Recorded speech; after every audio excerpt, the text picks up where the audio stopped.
Hari ini kita bersama kawan-kawan dari Bikers Brotherhood 1% MC akan mengantarkan amanah Anda semua ke salah satu pesantren, yaitu Darut Taubah yang terletak di kota Bandung.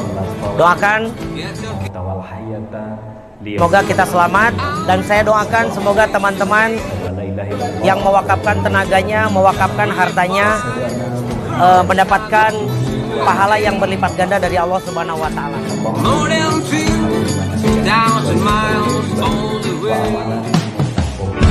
Kemanapun aku pergi, tiada tempat bisa menghiburku. Takkan pernah ku berpikir berpaling darimu, walau kesepian menyiksa. Tak sedikit ku merasa lelah denganmu.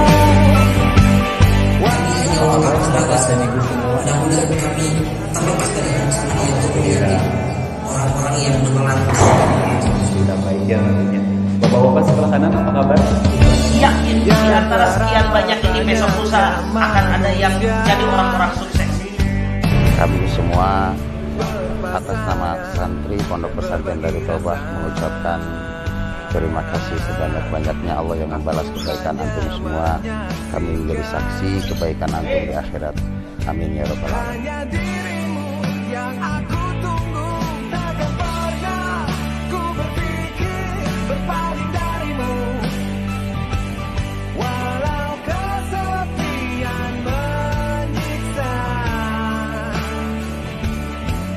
Tak sedikit ku merasa lelah denganmu, walau kau tak ada di sini.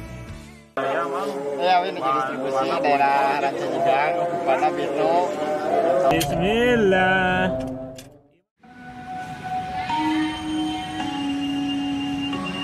Pintu teater 2 telah dibuka.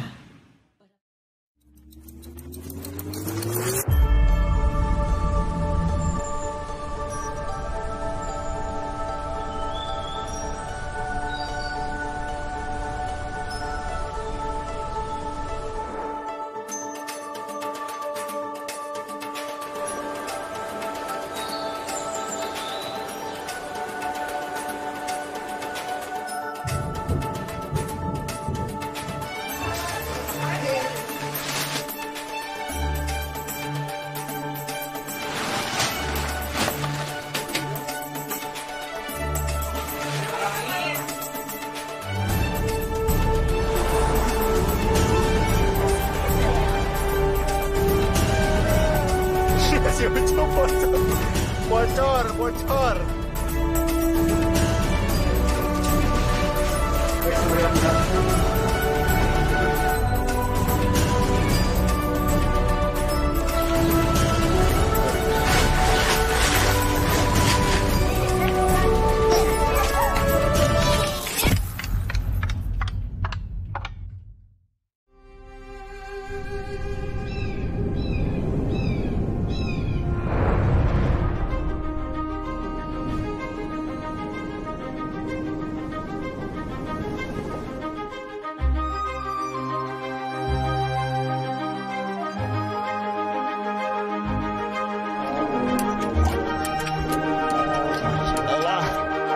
Lagi ke musibahan, pemirsa. Ini ban kita ini bocor ternyata. Dan bocor di mobil itu nggak ada dongkrak, jadi kita pinjam-pinjam tetangga di pondok. Warga-warga sekitar. Sekian juta manusia di seluruh dunia tak dikasih hidayah sama Allah. Kita yang dipilih, kita di banyak dosa gitu loh. Kenapa harus kita? Ngapain antum kesini? Karena Allah sayang sama kita. Allah pengen kita dekat sama Dia, dipanggil. Bisa jadi ini karena ada doa datuk kita dulu, bapak kita dulu, ayah kita dulu. Dia mungkin belum bisa sebaik-baik kita, tapi dia berdoa, ya Allah, anak cucu keturunanku, ya Allah, anak cucu keturunanku, ya Allah. Dah masuk kubur dah beliau yang berdoa itu, kita baru merasakan hadiahnya. Tidakkah baru mulai, kata Allah, Kau tahu ndak? Aku dipilih-pilih.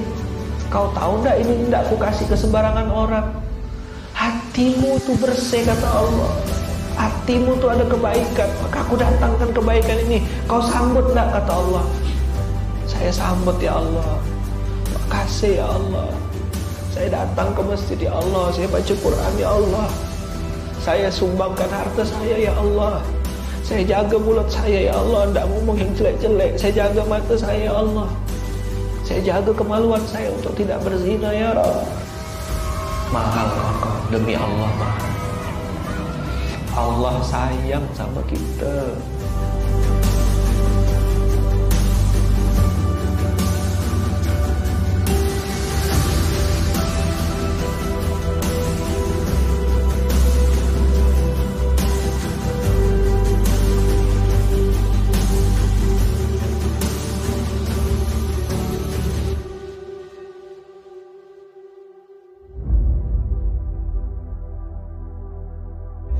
Tolong cari kami. Bicara kepada Allah bahwa kami pernah sama-sama berjuang, meskipun hanya sekedar mengangkat sekarung 2 karung beras.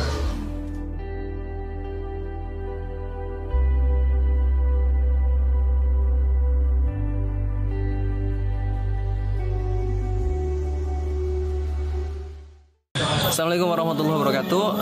Saya Hawaryun, habis ikut programnya infak beras di pesantren Ala Maroko. Masya Allah, terharu banget karena jujur aja aku selama ini cuma ngomong aja di depan kamera, jauh sama teman-teman infak beras yang sudah turun langsung ke lapangan. Masya Allah, dan terharu banget karena dengan kita menebarkan kebaikan, terutama berinfak beras gitu ya, itu insya Allah akan menghantarkan kita kepada surganya Allah Subhanahu Wa Taala. Seandainya orang-orang yang ada di dalam kubur itu dibangkitkan sesaat, maka mereka akan berinfak. Laula akhartani ila ajalin qarib fa saddaqu aku minas solihin.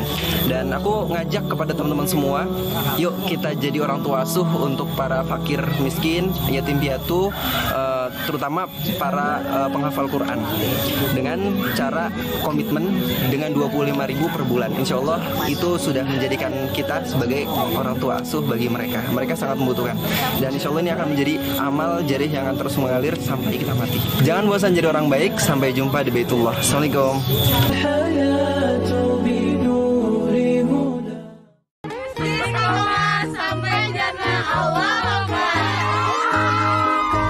Assalamualaikum Salihah. Kali ini beneran limited edition banget. Ini dia cuplikannya.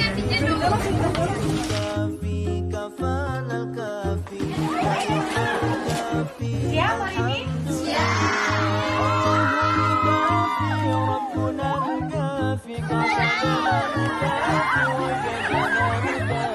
Kan auto ketawa-ketawa sendiri kan jadinya. Yuk lanjut lagi nontonnya.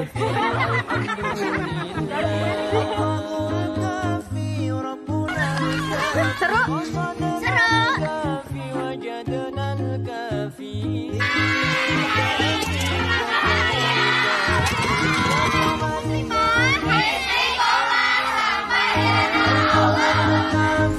Sampai jumpa di kumpulan depan Salihah.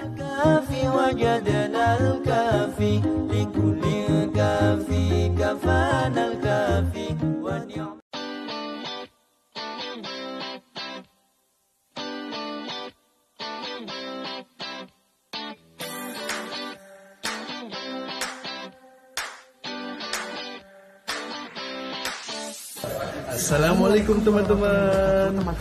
Kali ini kita ada di mana kah? Pondok Pesantren Al Hilal Cililin. Masya Allah, lihat tuh.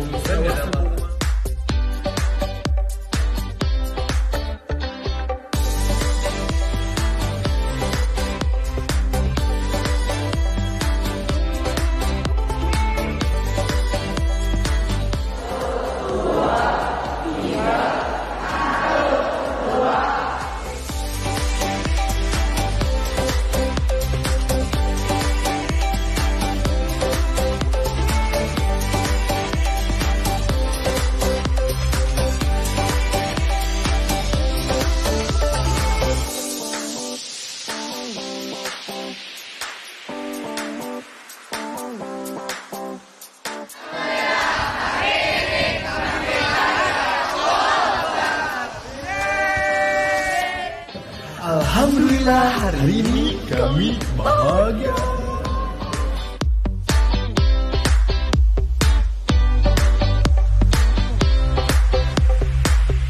Kalian beberapa kali mengulang ayat-ayat itu, tapi tidak hafal-hafal. Semua itu adalah pemberat amalan kalian nanti di akhirat. Tidak ada yang sia-sia bagi penghafal Al-Quran.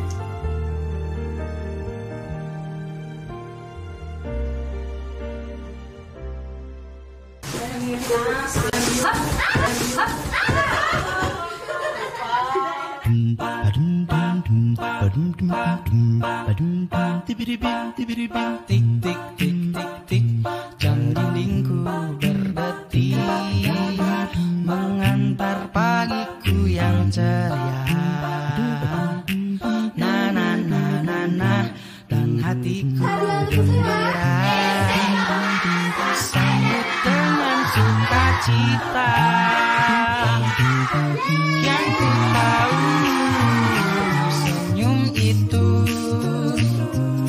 sedekah paling mudah.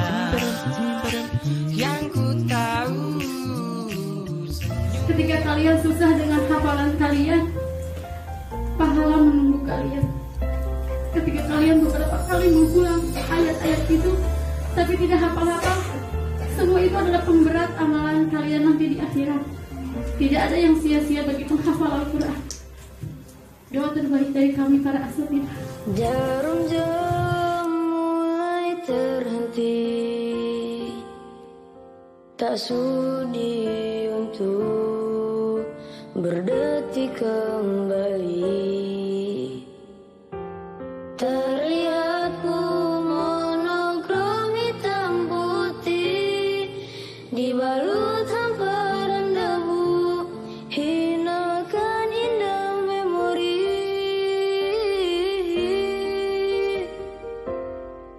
Ku harap kau tahu maksud diriku. Ku harap kau ingat persahabatan ini. Dengarkanlah buku.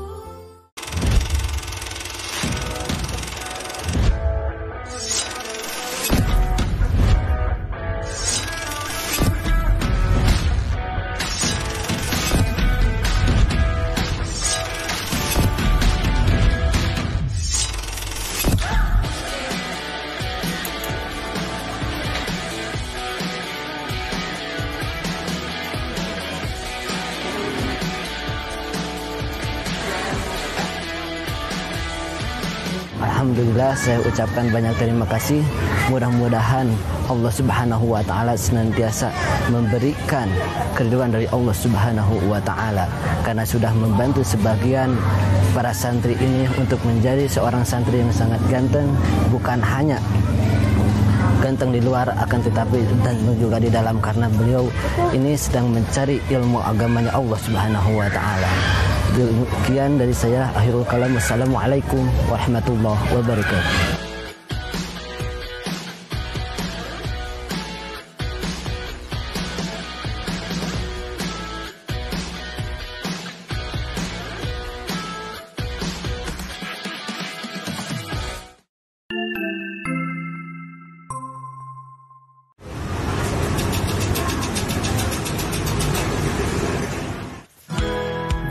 Bakso. Hai, Assalamualaikum. Hari Jumat kemarin jadi hari yang spesial banget karena kita akan ngajak santri yatim dan penghafal Al-Quran makan bakso gratis di salah satu gerai bakso di Bandung. Namanya Bakso Pada Suka. Siapa sih yang gak suka bakso ya kan? Nah, gak tanggung-tanggung 38 mangkok bakso untuk santri loh.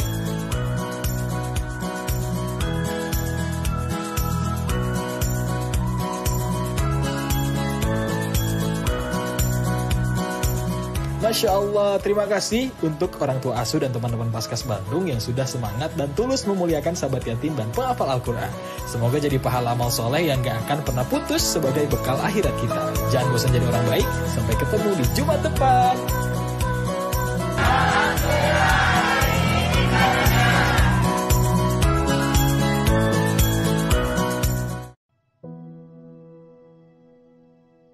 Jadi begini ceritanya. Jadi kan tadi harus disebutkan pompesnya di mana gitu ya, namanya siapa gitu. Namanya pompesnya di Al-Kasyaf gitu. Yang saya tahu, saya sempat datang ke sana mendistribusikan, namanya Jaki. Dia teh mungkin sekarang SMA ya gitu. Jadi dia korban bullying sama teman-temannya gitu.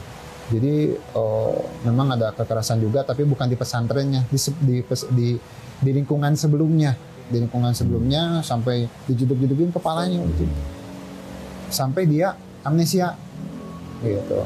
Tapi yang anehnya ketika dia masuk pesantren gitu ya, hafalannya tidak hilang. Bahkan saya tes hafalannya di Al-Baqarah ayat terakhir, dia bisa plus artinya.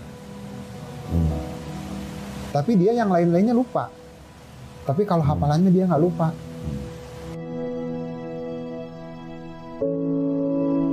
Dari tanah wahab lana min ladun karomah innaka antal wahab. Rabbana artinya Rabbana ya Tuhan kami, hablana la tuzigh qulubana dan berilah kami keselamatan atas kalian. Badai tanah dan telah menerima nikmat dari kami. Wahablana dan semoga Allah merahmati.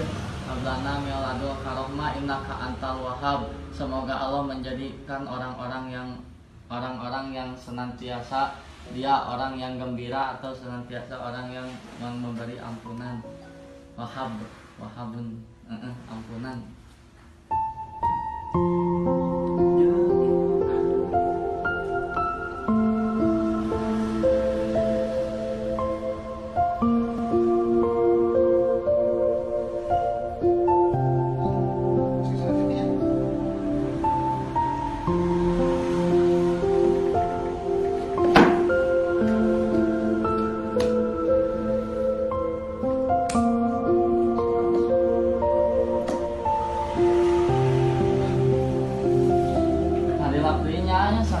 Masya Allah, jadi berkahnya gitu. Jadi itu untuk para orang tua asuh jangan pernah ragu gitu.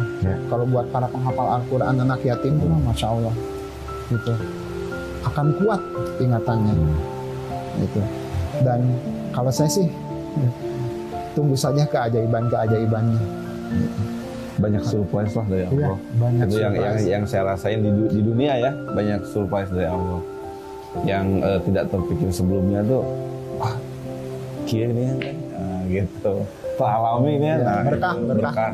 Gini, karena saya seorang wira swasta ya, kadang ketika kita yakin kita ya mohon maaf, apa yang kita berikan itu ya udah yakin itu gantinya tuh berlipat-lipat dan dibayar kontan gitu saat itu juga. Saya pun mengalaminya sendiri gitu, karena dulu saya juga sebagai orang tua asuh, saya ikut kegiatan ini dari sedekah akbar yang pertama di Bandung 2018 gitu. Itu alhamdulillah berkat doa, mungkin salah satu wasilahnya doa dari para anak yatim gitu.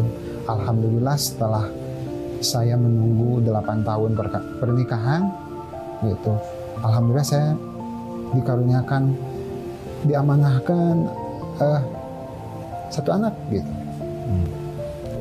Yang buat saya itu wah Masya Allah gitu.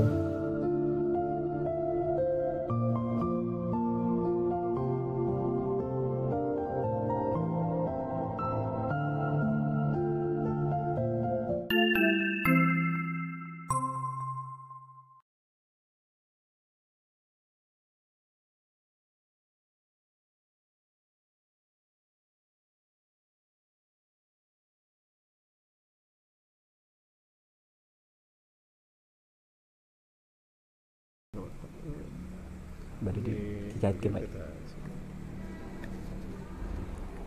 Ngastak.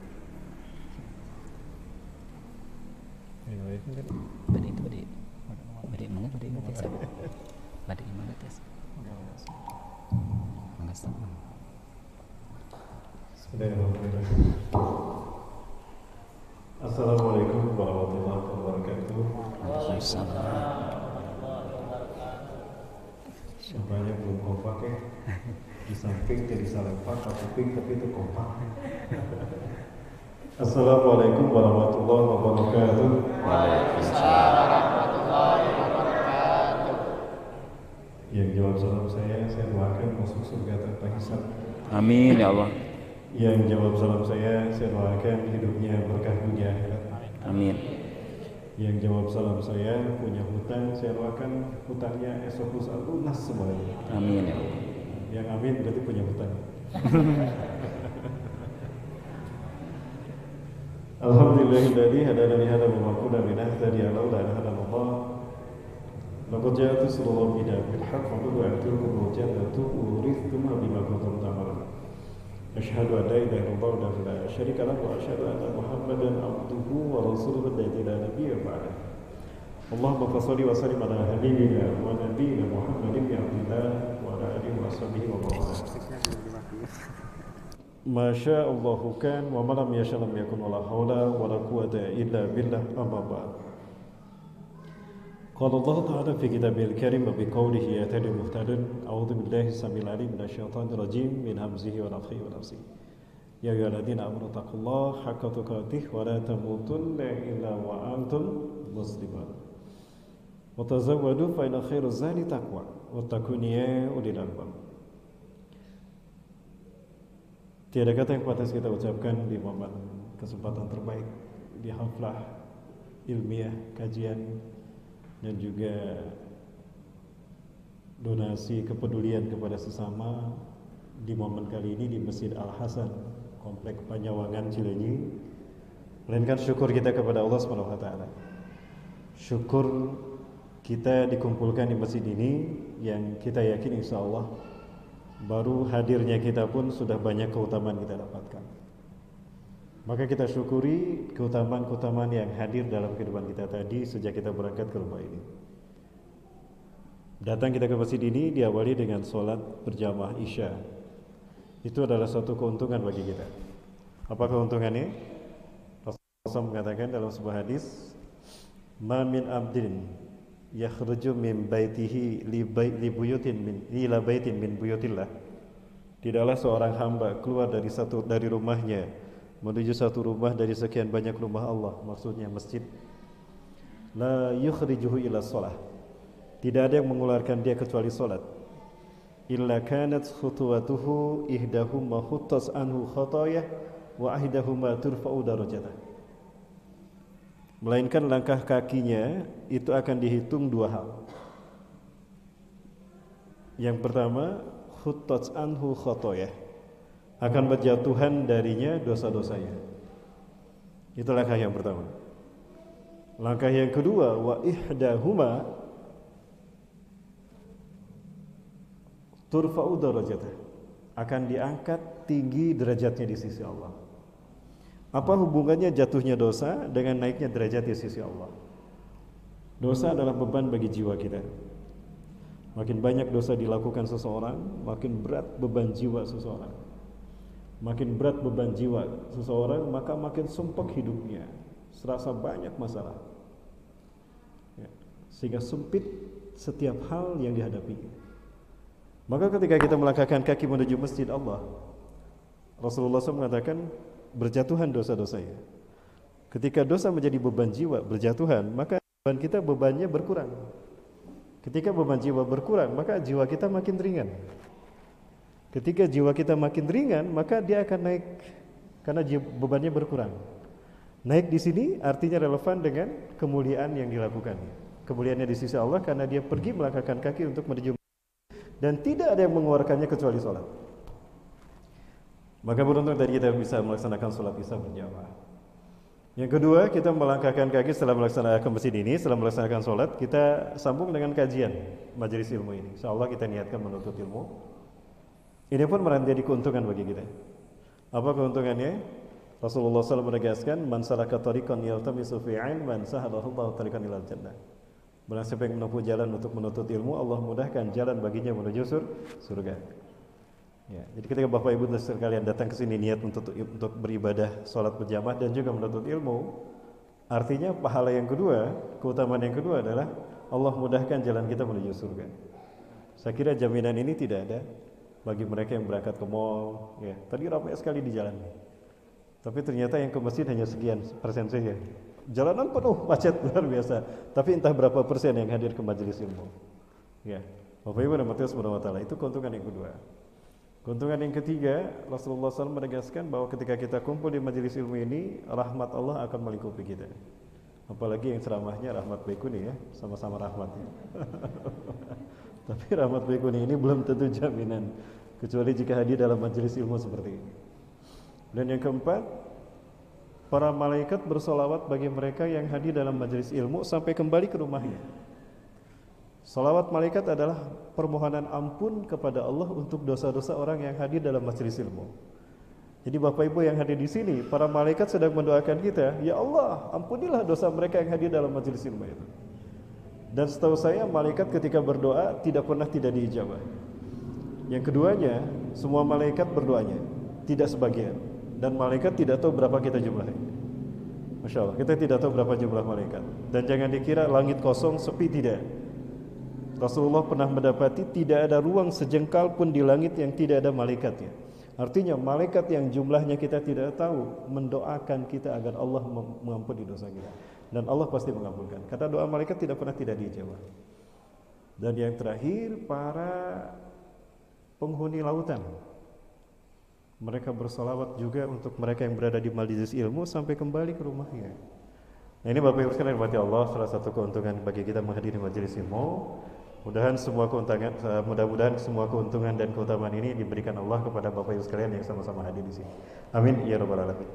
Yang saya hormati dan saya muliakan karena Allah, DKM di Masjid Al Hasan yang dirahmati Allah, dan juga para pengurus harian masjid ya, Pak Ustaz Sirot dan kawan-kawan. Dan juga yang saya hormati dan saya muliakan karena Allah, wabil khusus para sesepuh, para tokoh yang sama-sama hadir dalam kajian kali ini. Dan juga yang saya hormati dan saya muliakan karena Allah, para hadirin kaum muslimin rahimakumullah yang dirahmati Allah juga rekan-rekan dari Gerakan Infak Beras Kota Bandung. Ada Kang Nur, ada juga Kang Iman sebagai mitra dari Gerakan Infak Beras Kota Bandung ya, dan alhamdulillah kompak hari ini hadir dalam rangka sosialisasi donasi infak beras. Dan juga ada MC kita ya, MC akhir zaman ya, Kang Afwan. Ini Ustaz akhir zaman ya. Baik, tapi sekarang saya di Ustaz akhir bulan ya. Sebentar lagi habis bulannya. Bapak Ibu yang dirahmati Allah Subhanahu wa taala. Kita flashback ke hal yang paling mendasar untuk nanti sampai kepada konsep persaudaraan sampai ke surga yang tentunya terrealisasi dalam kehidupan kita sehari-hari. Kalau kita flashback ke belakang, tidak ada seorang nabi pun yang Allah utus melainkan menyerukan tauhid, menyuruh manusia untuk memahami tauhid dalam arti meyakini Allah Tuhan mereka, kemudian mengajak mereka menyembah Allah dan memberikan contoh bagaimana cara menyembah Allah. Itu para nabi dan rasul. Intinya tauhid. Sehingga jelas sekali Allah Subhanahu wa taala menjelaskan dalam setiap ayat, terutama dalam Quran surat Al-Anbiya ayat ke-25. Allah Azza wa Jalla berfirman, a'udzubillahi minasyaitonir rajim. Wa ma arsalna min qablika min rasulin illa nuhi ilaihi annahu la ilaha illa ana fa'budun. Wa ma arsalna, wa ma di sana ada ma ini banyak sekali artinya. Jenisnya ada ma istifham, ma istinafiyah, ma nafi, ada ma mausul. Tapi pertanyaannya, ma yang mana? Nah, dilihat sesudahnya ada ila. Oh, berarti maknya ma nafi. Wa ma arsalna, dan tidaklah kami mengutus min qablika, sebelum engkau Muhammad. Ya. Kemudian siapa yang diutus? Min rasulin. Di sana menggunakan tanwin. Bukan minar rasuli, tapi min rasulin pakai tanwin, nakirah. Artinya siapapun yang aku utus sebelum kau Muhammad, dimanapun aku mengutusnya, kapanpun aku mengutusnya, illa, ada illa di sini, berarti maknya manafi, maka maknya tidaklah. Dan tidaklah kami mengutus seorang rasul pun sebelum kau Muhammad, seorang rasul pun illa kecuali nuhi kami wahyukan kepadanya annahu la ilaha illa ana fa'budun, bahwasanya tidak ada Tuhan selain aku, kata Allah, maka sembahlah aku. Nah, semua nabi dan rasul menyerukan tauhid. Nah, kemudian Rasulullah SAW Allah takdirkan lahir di akhir zaman. Ini menunjukkan kemuliaan beliau. Biasanya yang terbaik dihadirkannya di episode terakhir. Ibarat sebuah pertandingan sepak bola, pemain yang terbaik dihadirkannya di babak final, kan? Nah, begitu pula Rasulullah SAW. Sebagai sebaik-baik makhluk Allah, dilahirkannya di akhir zaman, di babak final, pertarungan antara hak dan batil. Di babak final dakwah tauhid dari para nabi dan rasul kepada manusia, disuruh untuk beriman pada Allah. Nah, ketika Rasulullah SAW hadir ke tanah Arab, tidak serta-merta dakwah beliau berhasil, tidak. Karena betapa kuat penetrasi Arab jahiliyah di saat Rasulullah datang. Dan Allah pilih kota Mekah, masyarakat Arab Mekah yang menjadi media dakwah, objek dakwah Rasulullah SAW, objek dakwah Rasulullah. Karena di sana terjadi kejahiliahan yang membuat manusia ada pada titik nadir, ya, kehinaan mereka. Nah, apa yang Rasulullah dapati dari bangsa Arab saat itu ketika beliau datang, yang ada setidaknya ada 4 fakta jahiliyah mereka. Yang pertama, inhirafuhum anit tauhid, menyimpangnya masyarakat Arab dari tauhid. Jadi mereka tidak lagi mengenal Allah sebagai Tuhan mereka. Mereka tidak lagi mengenal penyembahan kepada Allah sebagai Tuhan pencipta mereka, satu-satunya Tuhan yang berhak disembah. Mereka tidak lagi memiliki hakikat dari segala sesuatu kepada Allah, tapi lebih kepada benda. Ya. Kenapa demikian? Karena indikator yang kedua setelah mereka meninggalkan tauhid, pasti syahwat yang menjadi ikutan mereka. Ad-dunya ibtigha'uhum. Orientasi hidupnya hanya dunia, dunia, dan dunia. Maka seseorang dimuliakan, seseorang dihormati pada saat itu bukan karena ketakwaannya, bukan karena keimanannya kepada Allah, tapi karena kekayaan dan kekuasaan yang dipegang. Ya. Artinya ketika mereka berkuasa, identik dengan kekayaan. Nah, itu menjadi tolak ukur seseorang dihormati. Itu indikator kedua, mereka dikatakan jahiliyah yang Rasulullah dapati. Yang ketiga, orang sekalian mati Allah Subhanahu wa taala. Hedonisme seperti tadi, dunia, dunia, dan dunia, itu pangkalnya syahwat. Dan dari syahwat ini lahir kemaksiatan. Sehingga tidak lekang hari demi hari dari masyarakat Arab itu ya, maksiat, maksiat, maksiat, dosa, dosa, dosa. Mulai dari menyembah berhala, berzina, mabuk-mabukan, membunuh, merendahkan harta kaum wanita. Dan juga banyak hal indikator dari kejahilian mereka, kemaksiatan yang mereka lakukan. Nah, hal yang keempat yang Rasulullah SAW dapati dari masyarakat Arab jahiliyah saat itu adalah al-ikhtilaf wal iftiraq bainahum, perselisihan dan perpecahan di antara mereka. Ada satu istilah yang memang Allah angkat di dalam Al-Quran, itu melekat pada bangsa Arab, asyaddu kufran wa nifaqan. Ya, amat sangat kufur, ingkar, dan nifaknya.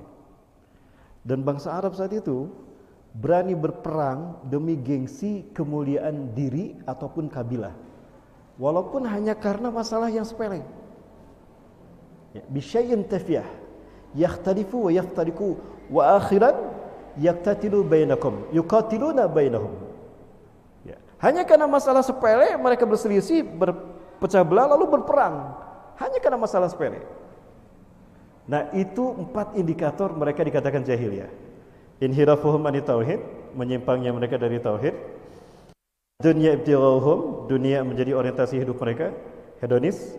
Yang ketiga, intisyarul ma'asi, kemaksiatan merajalela di mana-mana. Dan yang keempat adalah al-ikhtilaf wal iftiraq bainahum, perpecahan dan perselisihan di antara mereka.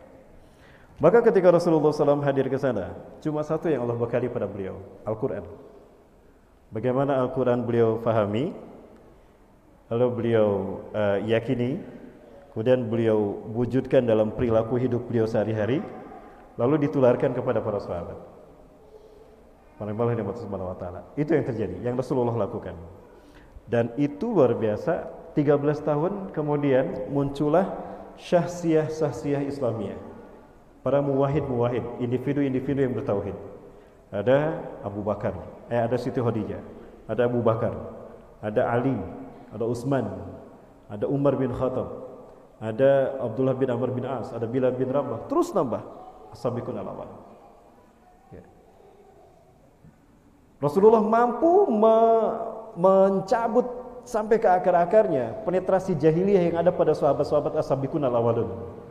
Namun sekali lagi, yang Rasulullah dapatkan di 13 tahun dakwah pertama hanya munculnya individu-individu bertauhid. Belum bisa menjelma menjadi ummatan wahidah karena masih kuatnya penetrasi jahiliyah. Sehingga Rasulullah belum memiliki kekuatan secara lahir untuk menampakkan Islam dalam bentuk power. Maka hijrahlah ke Madinah. Hijrahlah ke Madinah. Ketika hijrah ke Madinah, Rasulullah SAW mampu membentuk ummatan wahidah. Individu-individu yang bertauhid tadi dipersatukan menjadi ummatan wahidah di bawah kepemimpinan beliau.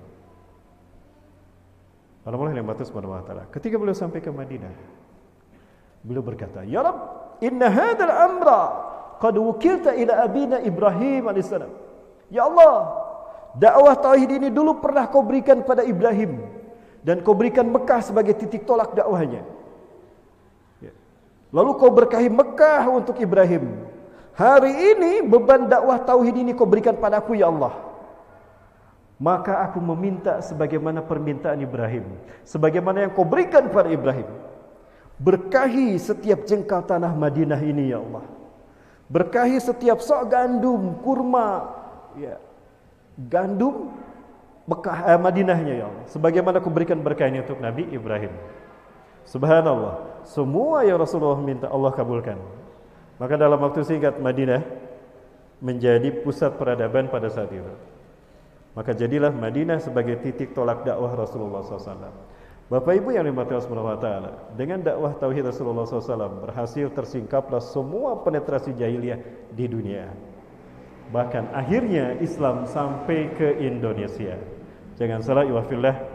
Ketika Rasulullah SAW masih hidup, para sahabat sekelas Ali bin Abi Thalib, Sa'ad bin Abi Waqqas, ya, itu pernah sampai ke Indonesia. Pernah sampai ke Indonesia. Bapak Ibu yang dirahmati Allah. Nah, ada satu hal yang tersirat dari perjalanan dakwah Rasulullah, terutama ketika hijrah ke Madinah. Proyek besar yang Rasulullah SAW lakukan pertama kali di saat beliau sampai ke Madinah kira-kira apa? Apakah membangun istana bagi beliau sebagai pemimpin dunia? Bukan. Apakah mempersunting gadis Madinah? Bukan. Kalau ustadz mungkin aja ya. Lalu apa yang Rasulullah SAW lakukan? Yang pertama Rasulullah lakukan ketika sampai ke Madinah adalah mempersaudarakan Ansar dengan Muhajirin.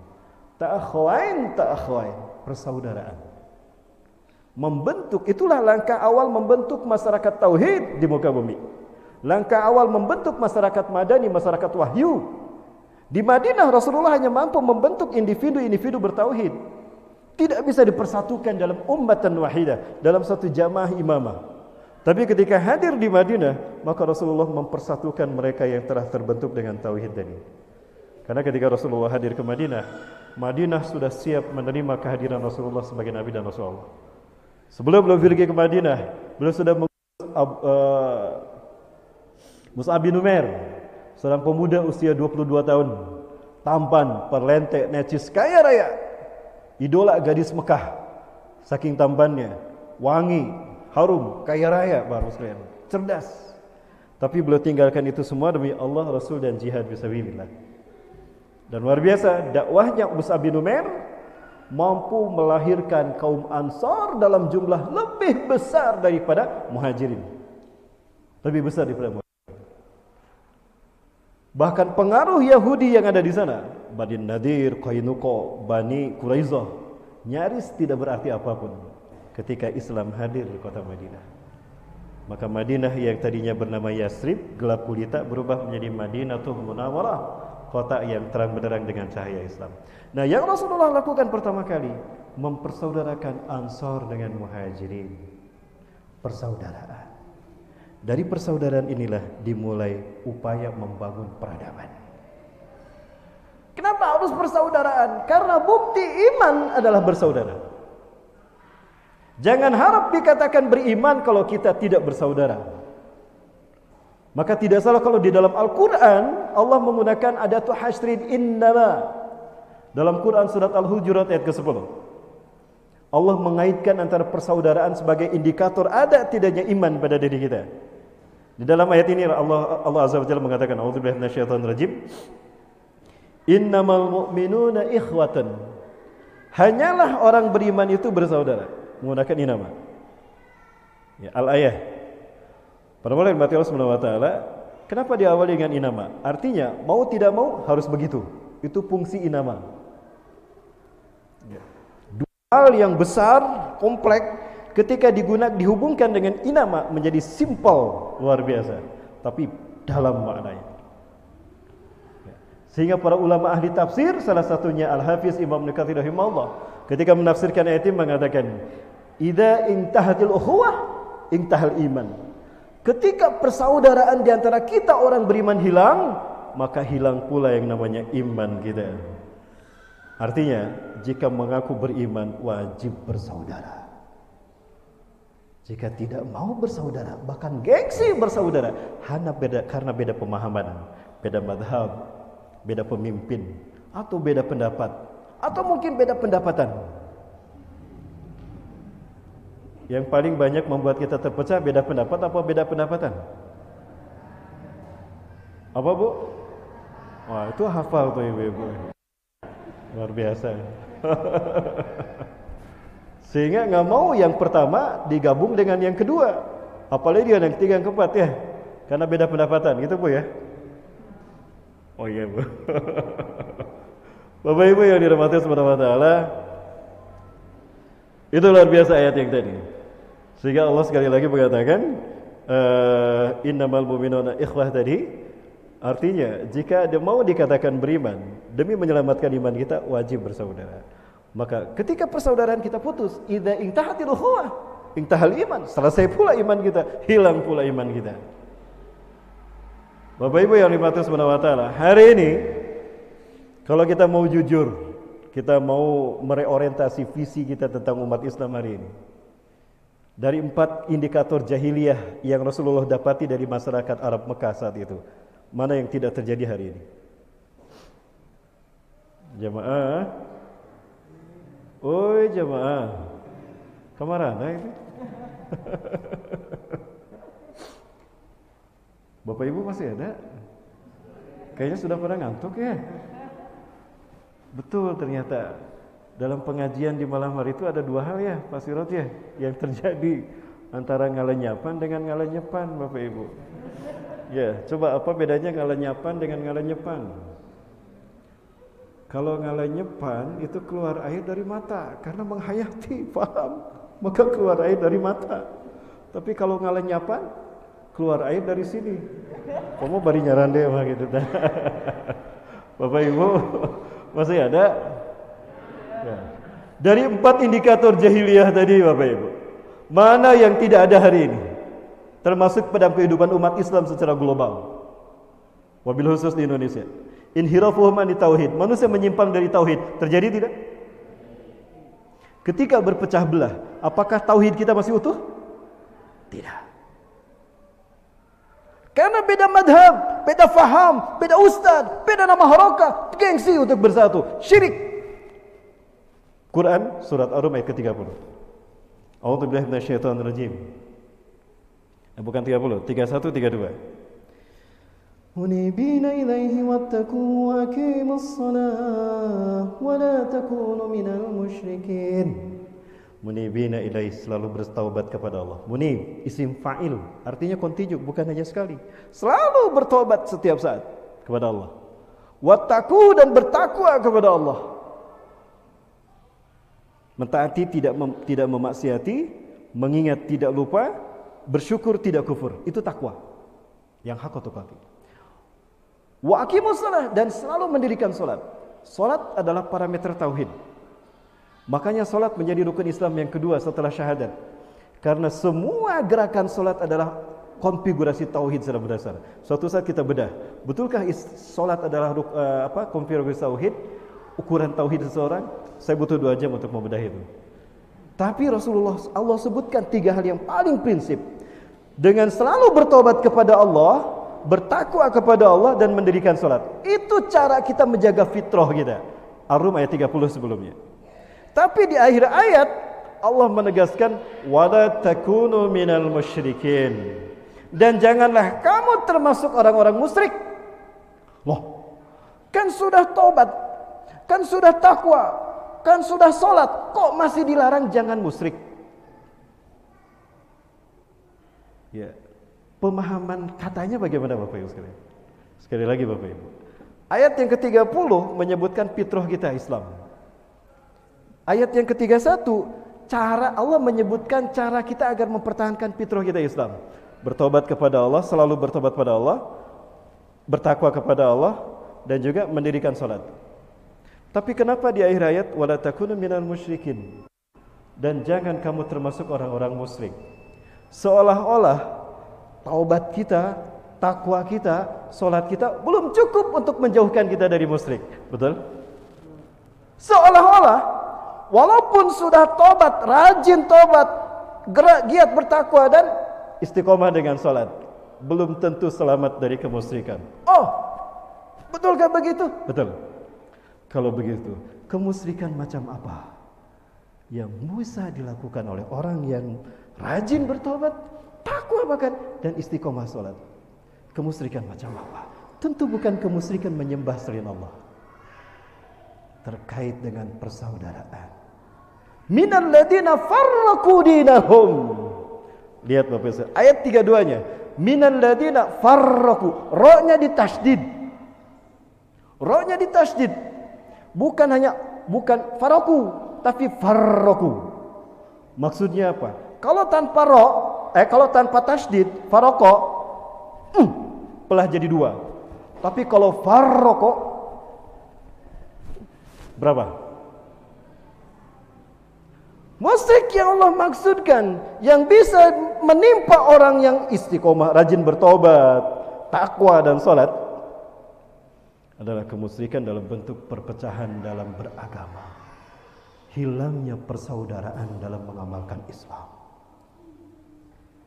Minal ladina farraqu dinahum, yaitu orang-orang yang memecah belah agama mereka, wa kanu syi'a, dan mereka bergolong-golongan. Kullu hizbin baladihim farihun, tiap kelompok merasa bangga dengan apa yang ada pada mereka. Bapak Ibu yang dirahmati Allah, jamaah. Woi jamaah. Kalau saya nanya jawab ya. Biar saya tahu Bapak Ibu lagi ngalah nyepan, bukan ngalah nyapan. Bapak Ibu, jujur ya, kali ini umat Islam paling banyak tidak di muka bumi. Atau di Indonesia. Di Indonesia umat Islam mayoritas tidak? Mayoritas ya? Baik. Kemudian, apakah umat Islam yang mayoritas di Indonesia ini berjamaah apa berpecah belah? Apa Bu? Berpecah? Yakin? Bapak-bapaknya nggak ada suara ini. Pak, umat Islam hari ini di Indonesia berjamaah apa berpecah belah? Yakin berpecah belah? Kalau berpecah belah berarti bergolong-golongan, betul? Setiap golongan punya nama kan? Baik, sebutkan nama-nama itu. Tapi jangan keras-keras, dalam hati saja. Nanti ada yang tersinggung. Sebutkan ya dalam hati ya. Mulai.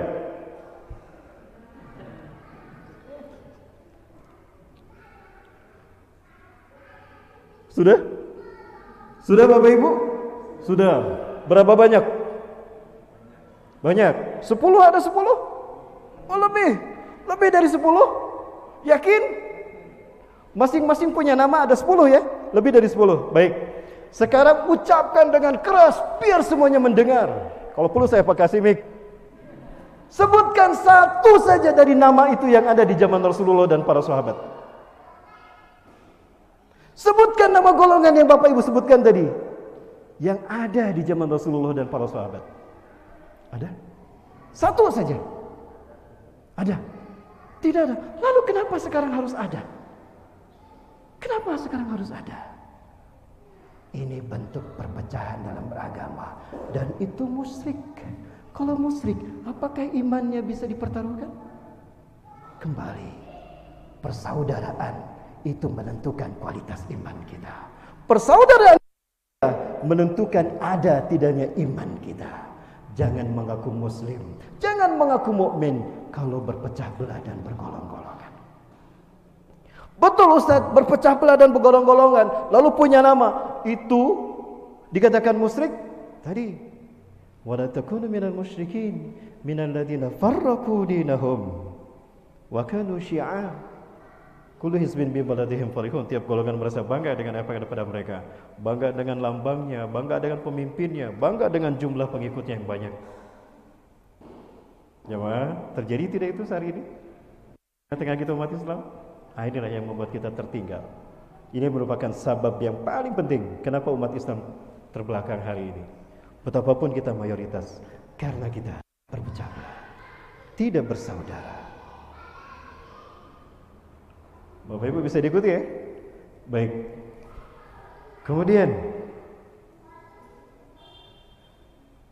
ada satu lagi ayat yang cukup menakutkan ketika saya membacanya. Dan itu nyambung dengan pembahasan perpecahan umat. Tidak bersaudaranya umat Islam dalam mengamalkan Islam.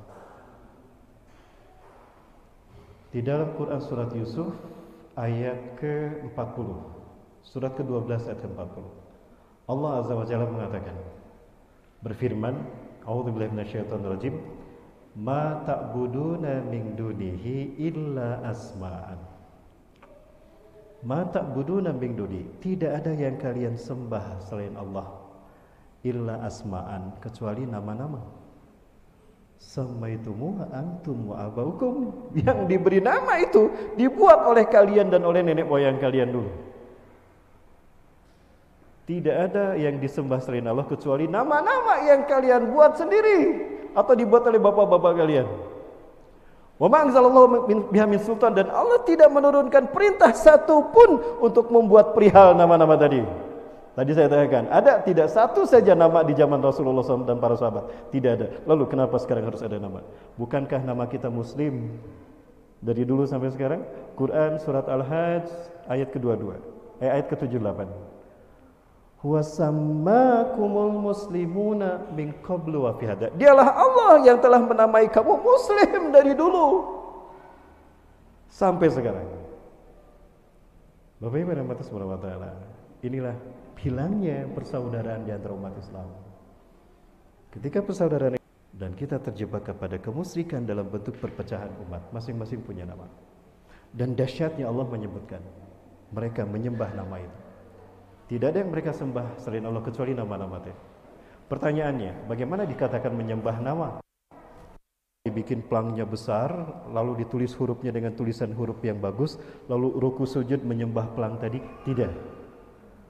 Tapi aktivitas kita, mobilitas kita untuk kebesaran nama kelompoknya, bukan untuk kebesaran asma Allah. Betul? Buktinya, ketika Allahnya dicaci maki, diam saja. Ketika nabinya dan rasulnya direcehkan, diam saja. Ketika Islam agamanya dinodai, diam saja. Tapi ketika kelompoknya disindir, marahnya luar biasa. Betul? Sudah terjadi kan Bapak Ibu? Apa itu bukan musyrik? Itu menyembah nama. Nauzubillahi min dzalik. Ini penyimpangan umat Islam dari tauhid. Dunia orientasi hidup hari ini sudah terjadi hedonisme? Sudah terjadi saya kira. Yang ketiga, maksiat di mana-mana sudah terjadi. Bahkan semua maksiat yang ada di zaman para nabi dan rasul dulu hari ini ada. Mana yang tidak ada? Kemaksiatan di zaman Nabi Lut ada. LGBT. Apalagi? Manusia menyembah manusia ada. Zaman Firaun menyembah Firaun ada. Semua kemaksiatan. Di zaman Nabi Syuaib mengurangi timbangan ada. Akumulasi semua kemaksiatan zaman para nabi dan rasul dahulu sebelum Rasulullah, sebelum kita ada hari ini. Yang terakhir berpecah belah dan bersifat, itu pun sudah terjadi. Bagaimana cara kita memperbaikinya? Dengan cara Rasulullah memperbaiki para sahabat. Imam Malik bin Anas dalam kitabnya Al-Muwatta' mengatakan, "Lang tasluha amru hadhil ummah ila bima saluha waluha." Tidak bisa diselesaikan problematika umat akhir zaman ini melainkan dengan cara bagaimana umat terdahulu dibereskan. Caranya sudah ada, metodologinya sudah ada. Kita tinggal menjiplak aja, mengambil aja metode Rasulullah yang beliau gunakan untuk membereskan para sahabat. Ya, maka insya Allah hasilnya paling tidak mendekati. Paling tidak mendekati seperti apa yang dicapai Rasulullah SAW. Bapak Ibu dan Matus Manawatana, ini kaitan antara persaudaraan dengan iman. Iman juga bisa dilihat dari kepedulian. Kepedulian antara kita dengan sesama kita. Itu juga disebut iman. Ya. Contoh, la yu'minu ahadukum hatta yuhibba li akhihi ma yuhibbu li nafsihi. Tidak disebut beriman atau tidak sempurna iman seseorang sehingga dia mencintai saudaranya sebagaimana dia mencintai dirinya sendiri. Tuh. Ya. Kepedulian dalam hal cinta dan kasih sayang pada sesama beriman. Ya. Kemudian yang kedua, man kana yu'minu billahi wal yaumil akhir falyukrim dhaifah. Barang siapa yang beriman, mengaku beriman pada Allah dan hari akhir, maka hormatilah tamunya, muliakanlah tamu. Itu peduli kepada tamu. Bahkan ada lagi, peduli kepada umat Islam yang menderita. Peduli kepada saudara kita sesama mukmin yang sedang dalam kesusahan. Itu pun indikator iman. Bahkan indikator kita termasuk umat Rasulullah SAW. Dalam sebuah hadis sahih, Rasulullah SAW menegaskan, "Man istaiqadha walam yahtam di amlil muslim falaysa minni." Siapa yang bangun di pagi hari dan tidak terbesit sedikit pun kepedulian kepada nasib saudaranya sesama muslim, sesama mukmin, dia bukan umatku. Ketika Rasulullah SAW menyebutkan dia bukan umatku, setidaknya satu, Rasulullah SAW tidak mau mengakui dia sebagai umatnya. Yang kedua, Rasulullah tidak mau mengakui iman Islamnya. Yang ketiga, Rasulullah tidak akan membantu dia ketika amal ibadahnya disidang di yaumul hisab. Falaysa minni. Tidak peduli kepada nasib saudaranya. Jadi, kepedulian kepada saudara kita yang kesusahan itu bagian dari iman kita, Bapak Ibu yang dirahmati Allah. Luar biasa. Inilah iman.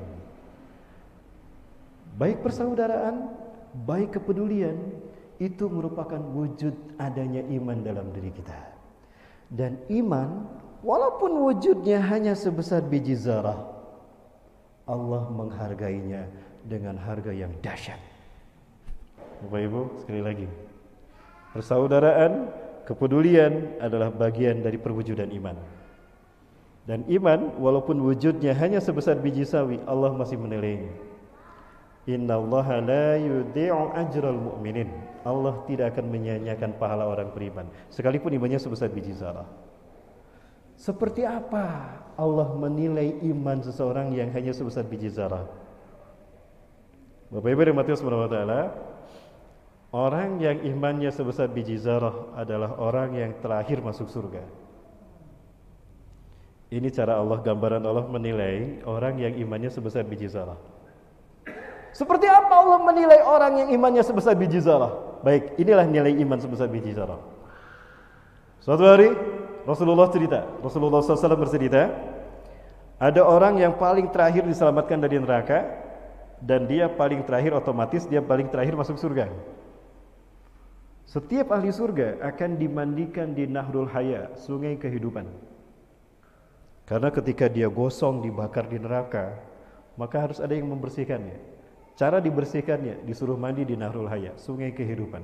Semua ahli surga, baik yang masuk surga tanpa hisab ataupun masuk surga yang mampir dulu ke neraka. Kita kategori yang mana? Jamaah, mau masuk surga? Yang jawab sedikit, berarti peminatnya sedikit ini. Bapak Ibu mau masuk surga?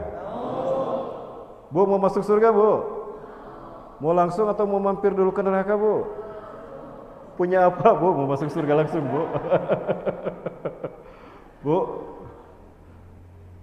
Kata Rasulullah SAW, baik yang masuk surga langsung ataupun yang mampir dulu ke neraka akan dimandikan di Nahrul Haya. Selesai dimandikan di Nahrul Haya, maka berubahlah dia menjadi kelasnya penghuni surga.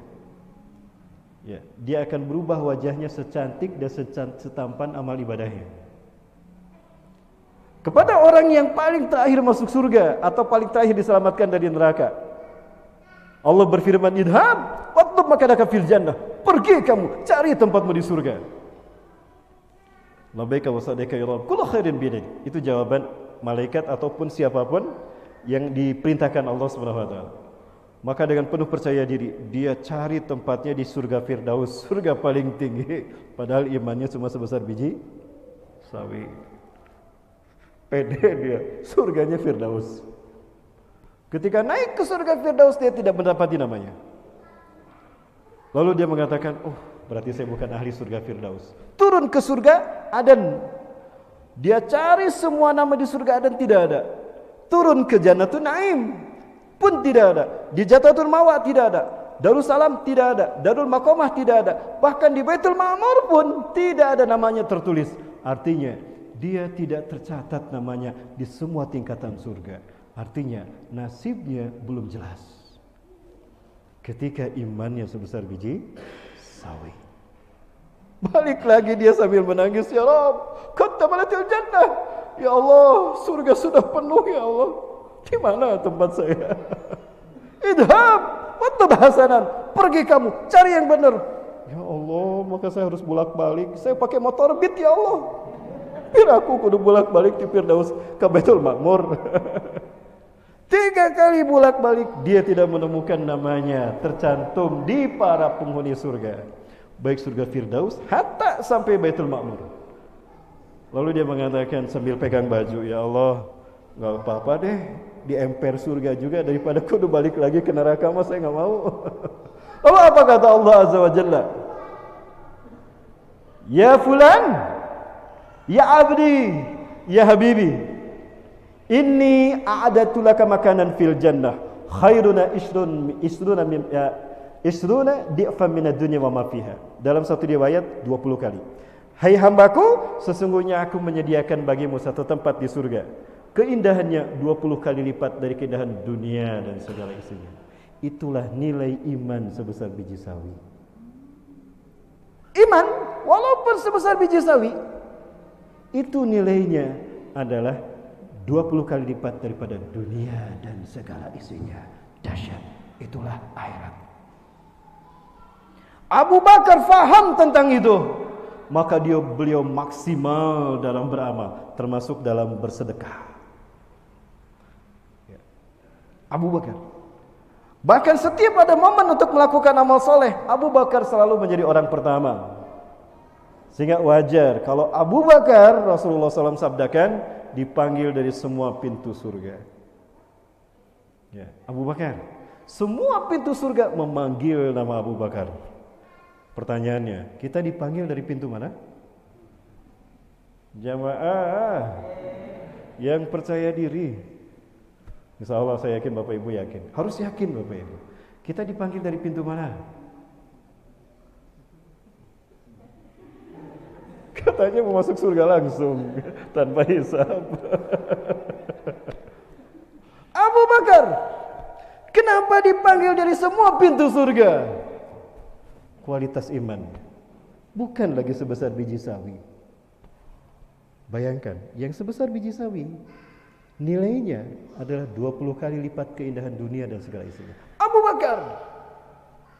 Rasulullah SAW bersabda, "Lau wuzinat imanu Abi Bakrin wa imani saqalain larajhat imanu Abi Bakrin." Andaikan dan ditimbang di sisi yang kanan imannya Abu Bakar, semua imannya Abu Bakar ditimbang dengan imannya semua bangsa jin dan manusia dikumpulkan, masih lebih berat imannya Abu Bakar. Bapak Ibu, bisa dibayangkan? Iman yang sebesar biji sawi saja nilainya begitu. Lalu bagaimana dengan nilai imannya Abu Bakar As-Siddiq radhiyallahu anhu? Salah satu rahasia beliau, ketika ada kesempatan untuk berdonasi, ketika ada kesempatan untuk bersedekah, full. tanpa berpikir. Kenapa? Karena ketika harta disedekahkan, satu, itu hanya berpindah tempat, tidak hilang dari genggaman kita. Lupakah kita di dalam Al-Quran Allah selalu menghibur kita ketika kita dihadapkan pada satu ujian berat dalam hidup kita.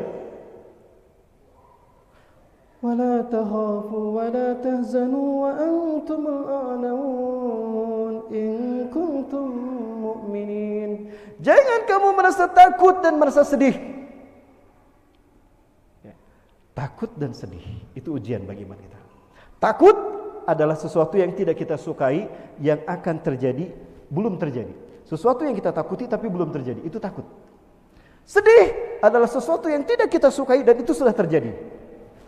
Kata Allah, la takhafu, tidak perlu takut. Kenapa? Allah bersama kita. Tidak perlu takut, Allah akan melakukan perhitungan yang adil. Sebiji sawi pun akan Allah perhitungkan. Dan jangan sedih ketika ada sesuatu yang hilang, itu tidak hilang, akan kau dapati lagi di surga berlipat-lipat ganda. Jadi tidak ada yang hilang dari diri kita, Bapak Ibu. Abu Bakar berpikir ketika dia bersedekah, dia hanya memindahkan hartanya dari dunia ke akhirat, karena dia yakin di akhirat dia akan mendapati kembali hartanya. Kalau disedekahkan sedikit, ya sebenarnya itulah yang dia dapati di surga. Abu Bakar ingin semua hartanya didapati di surga. Maka ketika ada seruan untuk berinfak dan bersedekah, Abu Bakar paling banyak. Yakin, iman, peduli. Jamaah bisa diikuti. Siga nu taruh doy teh nu kana kieu, nu kieu. Aya nu berat kieu. Betul. Lanjut Bapak Ibu. Masih ada waktu. Yang banyak cuma satu. Lanjut Bapak Ibu. Udah jam 9:30. Bapak Ibu yang dirahmati Allah Subhanahu wa taala. Ketika perang Badar, perang yang paling menentukan, Abu Bakar paham. Abu Bakar As-Siddiq luar biasa cerdas, jenius. Kaum muslimin hanya 300. Orang-orang kafir musyrik, mereka ada berapa? 10.000 kan? Ya, 1.000 ya? 1.000 ya? 3 kali lipat kan? 3 kali lipat. Umat Islam hanya 300. Artinya, jika Rasulullah dan para sahabat gugur, Islam tidak akan muncul. Selesai kehidupan dunia. Artinya pertarungan perang yang paling menentukan.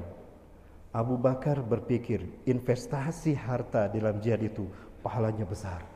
Abu Bakar tidak tanggung-tanggung, semua hartanya diberikan karena pahalanya besar ini. Nah, ini cerdas Abu Bakar, berjual beli dengan Allah. Berjual beli dengan Allah. Ini perhitungannya besar ini. Ini menentukan. Maka saya ingin semua hartaku menjadi bagian dari selamatnya Islam dan tegaknya Islam di dakwah Rasulullah yang pertama. Perang. Allahu Akbar. Inilah cerdasnya Abu Bakar. Inilah contoh orang yang faham harus apa yang dilakukan dengan harta yang dimilikinya. Maka ketika datang Abu Bakar kepada Rasulullah, semua hartanya dibawa, digusur Bapak Ibu ya. Gimana Abu Bakar bawanya? Jadi Bapak Ibu tidak celing. Digusur Abu Bakar. Ya Abu Bakrin, maksud manakah? Li ayyi syai' ya Abu Bakrin, untuk apa kau bawa harta ini? Ana sa'atat sadaq bihaula ya Rasulullah. Aku ingin bersedekah dengan semua harta ini. Abu Bakar banyak sekali. Iya, betul ya Rasulullah. Ini semua harta saya. Hah? Semua. Famada tabqa li ahlika wa li usrika fil bait. Lalu apa yang kau sisakan untuk istri dan anak-anakmu? Aku sisakan Allah untuk mereka. Aku sisakan Allah untuk mereka. Karena aku yakin Allah punya segala apa yang mereka butuhkan. Aku dengan ini tidak bisa mungkin memenuhi semua kebutuhan mereka. Tapi Allah lebih dari cukup memiliki apa yang dibutuhkan oleh mereka. Allahu Akbar. Abu Bakar. Maka tidak salah. Seperti itu gambaran Abu Bakar. Dipanggil dari semua pintu surga. Jamaah, lalu bagaimana dengan kita? Ketika ada seruan untuk peduli, sedekah dan berjihad dengan harta kita, mau yang mana yang dikeluarkan? Satu dompet, atau yang merah selembar, atau yang biru selembar, atau yang hijau selembar, atau yang abu-abu, atau yang kencring. Tapi di tisuan, karena itu disada. itu menunjukkan kualitas iman kita. Karena iman sangat erat kaitannya dengan persaudaraan dan iman sangat erat kaitannya dengan kepedulian. Bapak Ibu sudah banyak, terlalu banyak mereka yang menderita lebih daripada kita, banyak sekali. Sekarang momentum yang tepat di akhir zaman untuk memanfaatkan harta kita. Dan sedekah tidak akan mengurangi harta kita, bahkan melipat gandakan kualitas berkah harta kita. Baik, kalau masih ada waktu, saya ingin berbicara tentang the miracle of sedekah. Boleh? Masih ada waktu? Oh, Bu, boleh Bu?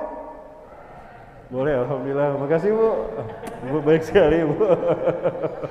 Bapak Ibu ini tolong biar semangat ya, saya berdiri. Mohon maaf. Ini ada kisah di zaman Nabi Musa AS. Ini kisah nyata. Di zaman Nabi Musa AS ada sepasang suami istri yang miskin. Miskin. Kemudian sang istri berkata pada suaminya, "Ya zauji, afala yakun Musa alaihissalam kalamullah?" Wahai suamiku, bukankah Musa ini adalah kalam Allah, bisa bercakap-cakap dengan Allah langsung? Ajal. Innahu yatakallamu billahi mubasysyara biduni hijab. Betul istriku, Musa adalah nabi yang berkata-kata langsung dengan Allah, ngobrol. Ya Allah, kumaha kondisinya, itu langsung. Nabi Musa itu. Kalau begitu suamiku, kita kan miskin, kita fakir, kita tidak punya apa-apa, dan kita tidak punya pekerjaan. Kita belum tentu makan besok, sekali makan sekali tidak. Apa maksudmu? Gimana kalau kita datang mengadukan kesulitan hidup kita pada Musa? Biar Musa menyampaikan langsung kepada Allah hajat kita, agar Allah memberikan kecukupan pada kita, rezeki yang kita butuhkan. Betul juga ya. Cerdas kamu, kata suaminya. Oh, kamu tidak tahu ya aku cerdas.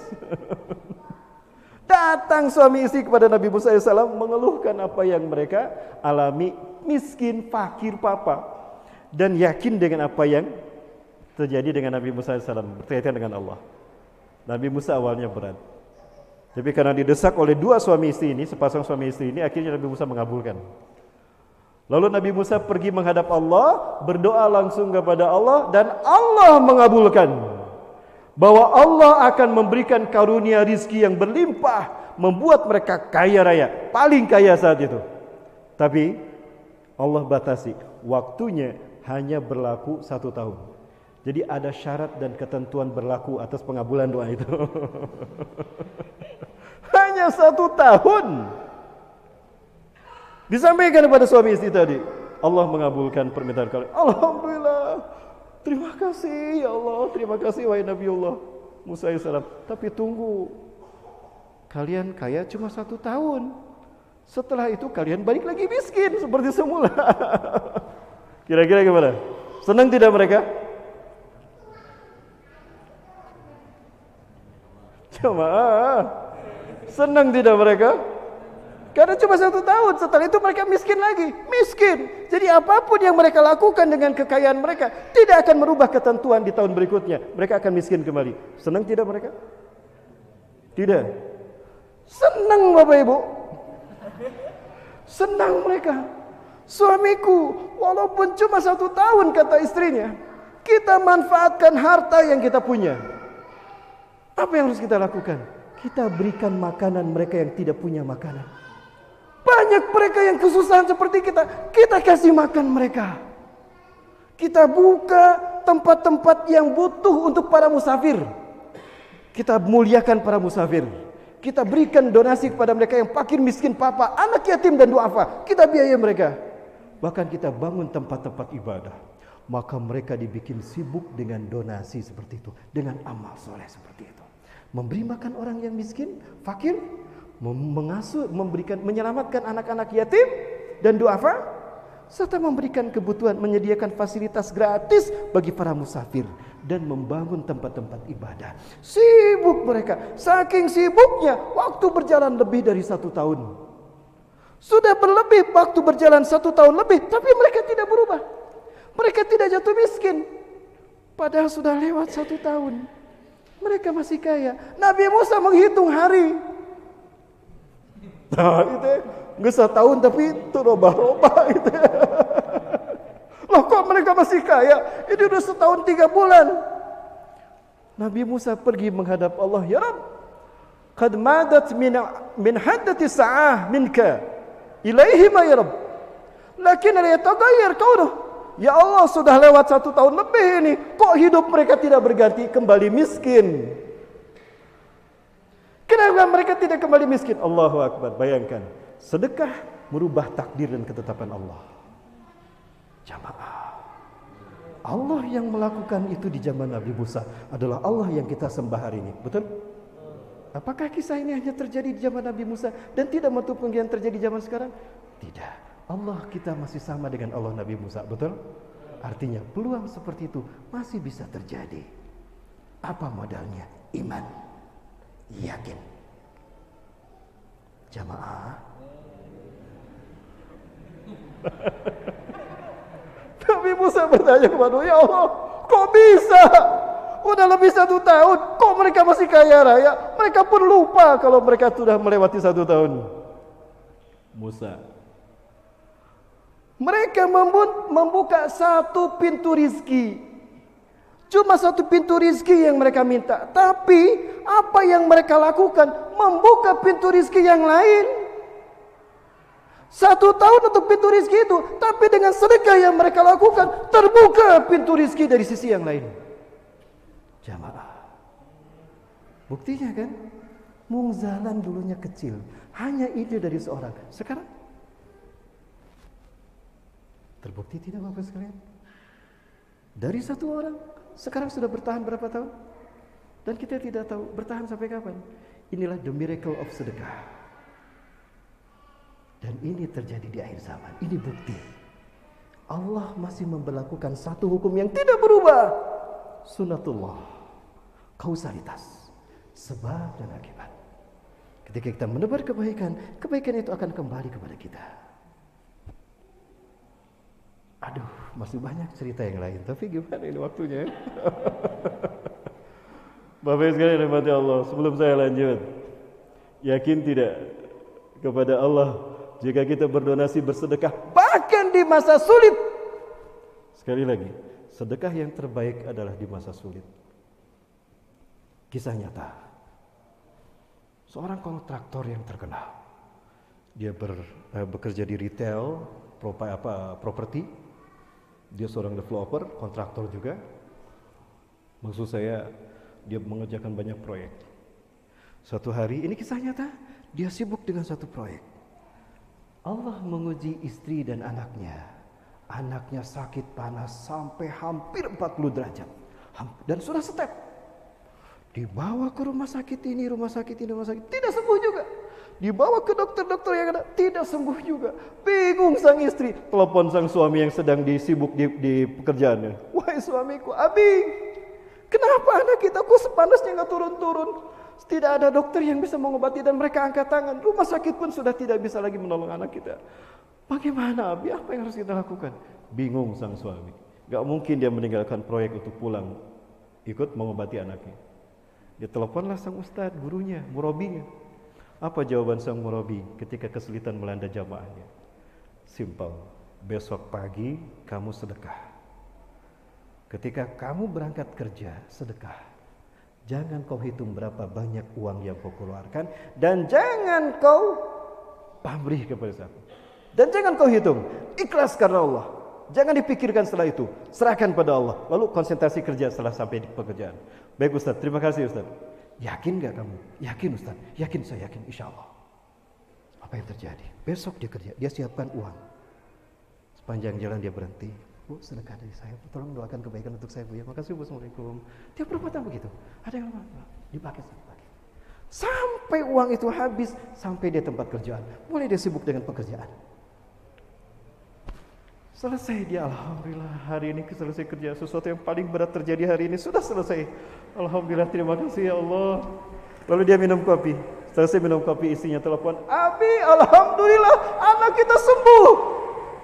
Sembuh anak kita Ibu. Bapak Ibu sekalian, ini the miracle of sedekah. Ketika akal kita mentok, ketika upaya manusia tidak lagi menyelamatkan, sedekah, kata Rasulullah SAW, adalah solusi terakhir yang tidak bisa diselesaikan dengan apapun. sedekah. Saya yakin Bapak Ibu saat ini datang hadir ke masjid ini, ada permasalahan yang sedang dibawa dan dialami. Betul? Mulai dari mereka yang jomblo aja, kapan saya nikah? Aduh, punten kasih niran. Oh nggak, tuh nikah, bisi kapayuran ku abdi. Atau kesulitan apapun, momentum bagi kita. Buktikan keyakinan itu. Yakin tidak Bapak Ibu? Yakin. Yang yakin cuma satu orang. Yang lain diam. Yakin Bapak Ibu? Yakin. Bener nih. Buktikan ya. Sedekah hari ini tagih kepada Allah. Nanti jam 1:03 malam. Tagih sama Allah. Ya Allah, Ustadz cerita begini tentang umat zaman dulu. Saya yakin kau sama ya Allah. Engkaulah yang memberikan mereka kekayaan dan keajaiban itu. Sekarang saya ingin mendapatkan keajaiban yang sama ya Allah. Selesaikan hajat-hajatku ya Rabb. Buktikan dengan sedekah. Siap buktikan ya? Baik, silakan para petugas untuk berkeliling. Bapak Ibu, sambil para petugas berkeliling, saya ingin bersolawat untuk Rasulullah SAW. Boleh tidak? Hadiah kita untuk Rasulullah. Siapa tahu dengan solawat ini kita mendapatkan kesempatan bertemu dengan beliau, bahkan mendapatkan syafaat beliau. Boleh? Sambil petugas berkeliling, mari kita bersolawat sama-sama. Sallallahu ala Muhammad, sallallahu alaihi wasallam, sallallahu ala Muhammad, sallallahu alaihi wasallam. Sambil niatkan para sekalian, sebutkan hajat kita ketika kita bersedekah. Ya, sampaikan pada Allah dan ulangi kembali nanti permintaan di 1:03 malam. Yakini Allah akan menjawabnya. Baik. Sallallahu ala Muhammad, sallallahu alaihi wasallam, sallallahu ala Muhammad, sallallahu alaihi wasallam. Sudah ya? Baik, sudah Bapak sekalian yang dirahmati Allah. Doa dari kami mewakili panitia, ajarakallahu fima a'taitum wa barakallahu fima abqaitum. Semoga Allah memberikan pahala atas apa yang telah kalian berikan, atas apa yang Anda sedekahkan, dan Allah memberikan berkah kepada harta yang masih bersama Anda sekalian di rumahnya. Amin amin ya rabbal alamin. Bapak Ibu, satu kisah terakhir. Setelah itu kita tanya jawab. Boleh? Boleh ya Bapak Ibu ya? Kisah terakhir.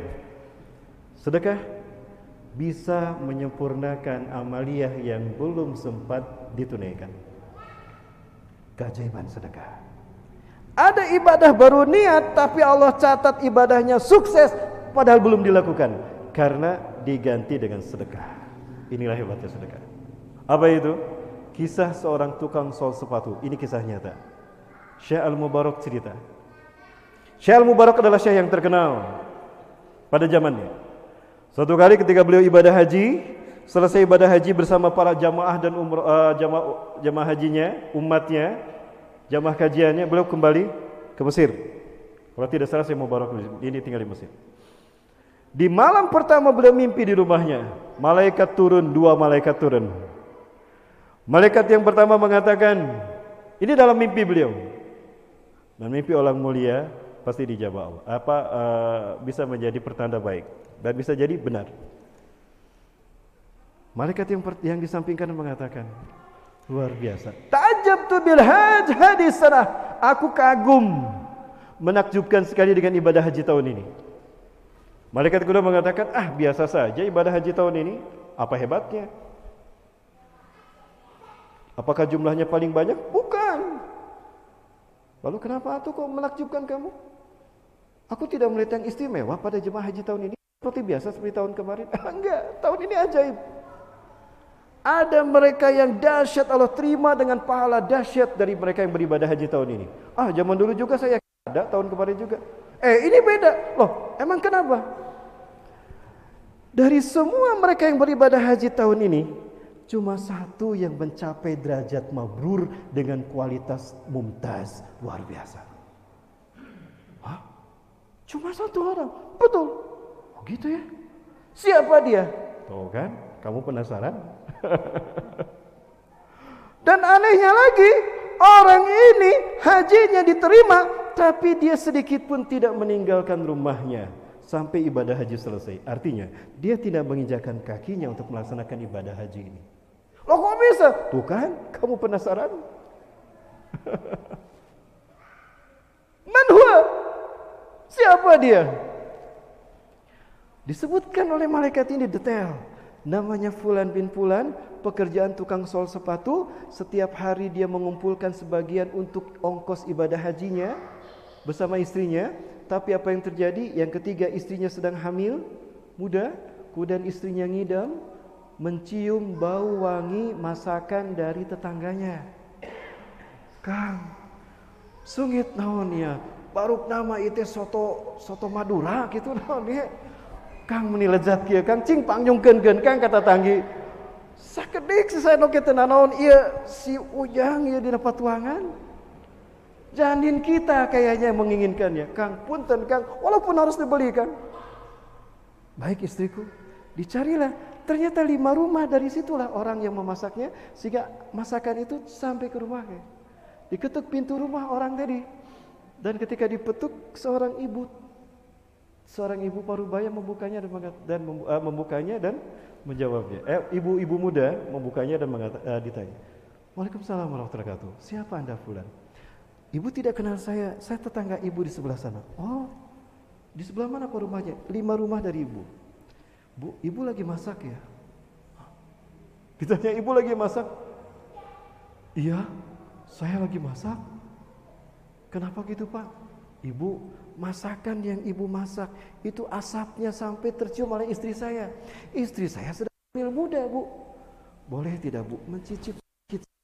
Kalau perlu saya beli, walaupun hanya semangkok atau sesendok. Nangis tuh sang ibu. Sang ibu mendengar tetangganya meminta itu. Kenapa ibu menangis? Apakah perbuatan ini menyinggung hati ibu? Tidak Tuhan.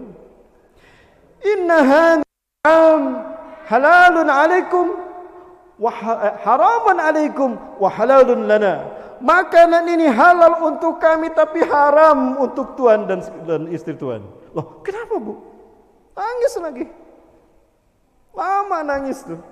Kedua air matanya dia nangis. Wah, ya sih. Kunna fakiran. Inna zawzi qad tawaffahullah.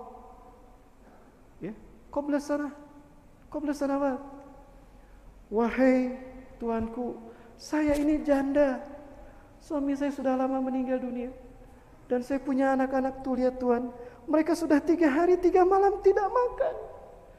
Saya janda, kebingungan. Harta saya sudah habis. Saya sudah bingung kemana mencari makanan untuk mereka. Ini kisah nyata. Di zaman Syah Abu Barak. Aku bingung menghentikan tangisan mereka yang lapar sambil mengatakan, aku lapar ibu, aku ingin makan ibu. Dengan perasaan sedih dan berat aku pergi meninggalkan mereka dengan harapan aku pulang membawa makanan untuk mereka. Tapi apa yang terjadi? Demi Allah Tuhan, 3 hari ini saya tidak mendapatkan apa-apa. Tadi saya pergi keluar, saya pun tidak mendapatkan apa-apa kecuali ini kisah nyata yang saya baca, saya sampaikan. Mohon maaf Bapak Ibu sekalian. Saya mendapati seekor tikus yang sepertinya baru mati dan besar. Saya ambil tikus itu ke rumah. Saya bersihkan, saya ambil dagingnya, saya bersihkan sebersih mungkin Tuhan.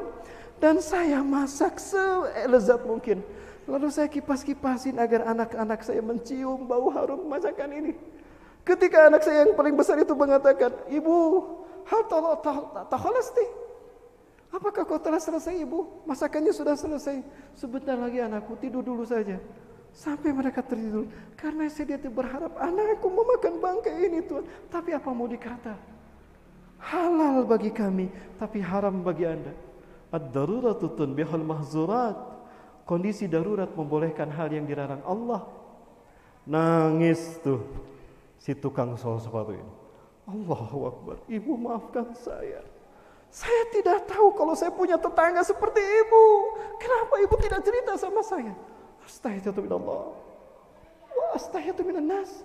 Aku malu kepada Allah kalau aku harus mengadukan kesulitan kami. Maaf Tuhan, saya tidak cerita apapun. Tetangga saya pun tahu. Allahu Akbar. Ibu tunggu sebentar. Pergilah si tukang sol sepatu ini ke rumahnya. Diceritakan kondisi tetangganya. Sang istri berkata, suamiku, aku tahu engkau akan berangkat ibadah haji tahun ini. Dan aku tahu perbekalanmu telah cukup. Aku pun mengizinkan engkau telah berangkat. Tapi Kang, mungkinkah Allah menerima ibadah haji Akang? Sempurna 5 rukun Islam Akang, sementara tetangga kita tidak makan 3 hari kelaparan. Apakah sempurna ibadah haji kita? Tidak istriku. Kang, ambil separuhnya Kang. Bantu mereka.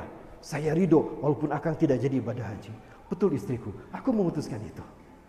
Diambil setengah dari harta yang ditabung untuk ibadah haji. Dia pergi ke pasar, dia beli gandum, dia beli bumbu-bumbu, dan dia beli daging yang terbaik. Sisanya diberikan untuk sang ibu ini untuk bekal usaha. Dimasakkan, bu ayo cepat masak bu. Mereka kasihan sudah lapar. Itu yang dilakukan. Dan gara-gara itu dia tidak jadi ibadah haji. Tapi apa yang terjadi? Allah terima ibadah hajinya. Dan ibadah hajinya kualitas mumtaz. Sedekah bisa menggantikan ibadah yang dahsyat yang belum sempat ditunaikan. Sedekah. Yakin? Ceritanya panjang, waktu sudah tidak cukup. Intinya, Syekh Mubarak bangun. Dicatat detail semua mimpinya. Dia pergi ke Irak, terbang dari Mesir ke Irak. Ketika sampai di Irak, dia tanya, tahu alamat ini? Lau samata halaf tahadil udbat hadal bait. Imdi. Takudam, satu judul. Silakan Anda maju ke depan, Anda akan dapatkan dia. Ketemu orang itu, diketuk pintunya. Mohon maaf, boleh saya bertamu pada Anda? Boleh, boleh Tuhan. Silakan, kayaknya Tuhan dari jauh. Silakan duduk Tuhan. Mohon maaf, tolong jawab pertanyaan saya. Tapi Tuhan siapa? Jangan dulu tanya saya. Jawab pertanyaan saya. Saya tidak sabar ingin bertanya pada Anda. Saya heran sebetulnya Tuhan. Tapi nggak apa-apa Tuhan, silakan. Apakah kamu bernama Fulan bin Fulan? Betul. Hiji tah benar. Nomor 2, apa pekerjaan kamu tukang sol sepatu? Betul Tuhan. 2 cerita benar. Nuka tilu, apakah istrimu sedang hamil muda? Betul Tuhan. Oh tilu sih benar. Nuka 4, apakah Anda selalu menyisihkan sekian persen dari uang yang Anda dapatkan dari hasil tukang sol sepatu? Betul Tuhan. 4 cerita. Yang kelima, Anda tidak jadi ibadah haji tahun ini? Betul Tuhan. Kok Tuhan tahu? Dulu jangan banyak tanya. Saya dulu tuhnya. Kamu menolong dengan harta bekal sebagian dari harta bekal untuk ibadah hajimu, tetanggamu yang janda dan punya anak 3 dan kelaparan 3 malam, pingsan tuh Syekh Mubarak. Mimpinya ternyata benar, kenyataan. Setelah Syekh Mubarak siuman, ditanya, kenapa Tuhan? Anda belum pernah ketemu dengan saya. Anda jauh-jauh datang ke rumah saya dari Mesir. Lalu Anda tanya 5 pertanyaan pada saya jawab, Anda pingsan. Kenapa Tuhan? Kalau saya beritahu giliran kamu pingsan. Giliran kamu yang pingsan. Emang kenapa Tuhan? Aku baru pulang ibadah haji tahun ini. Demi Allah, malam kemarin aku mimpi 2 malaikat turun membicarakan kamu. Aku tahu kamu semua alamat dari malaikat dalam mimpiku. Dan kamulah orang yang Allah terima ibadah hajinya. Pelak pingsan, tuh cek kurangnya naon, kira mana pingsan. Bapak Ibu, ini kisah nyata, bukan hanya sekedar dongeng. Kenapa Allah berikan peristiwa ini? Untuk menjadi pelajaran bagi kita, bahwa Allah kita hari ini masih memberlakukan hukum itu. Pertanyaannya, yakin tidak? Kalau yakin, buktikan. Ada peluang bagi kita. Salah satunya bersama donasi infak beras. Barangkali itu Bapak Ibu yang dapat saya sampaikan. Sebetulnya ada satu kisah lagi tapi waktunya tidak cukup. Saya yakin Bapak Ibu beki berat. Baik, barangkali ada 1-2 pertanyaan saja. Ikhwan 1, Ahwat 1, boleh? Kang Ahwan, silakan Kang Ahwan. Waktu saya kembali kepada Kang Ahwan. Baik, silakan untuk Ikhwan atau dari Ahwat. Oleh Ikhwan dulu silakan.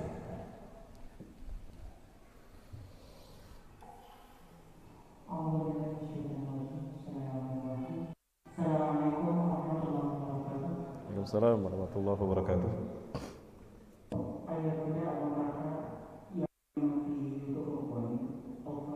Izinkan perkenalkan diri saya Muhammad bin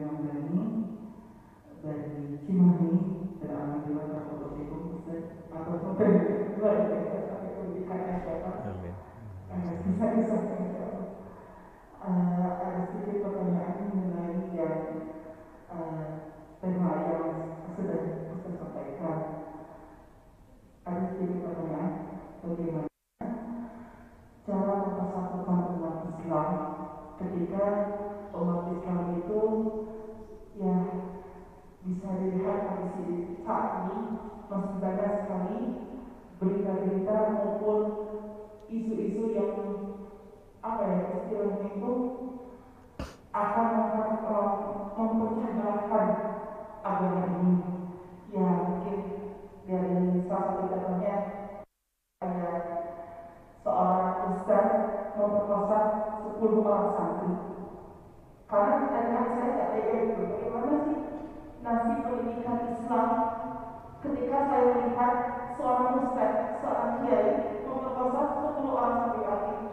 Itu secara pikir saya itu perbuatan yang kayak dan juga perbuatan yang searah dengan hukum. Nah, yang ingin saya tanyakan bagaimana pendapat Ustaz mengenai kondisi pendidikan di zaman ini, karena semakin hari ketika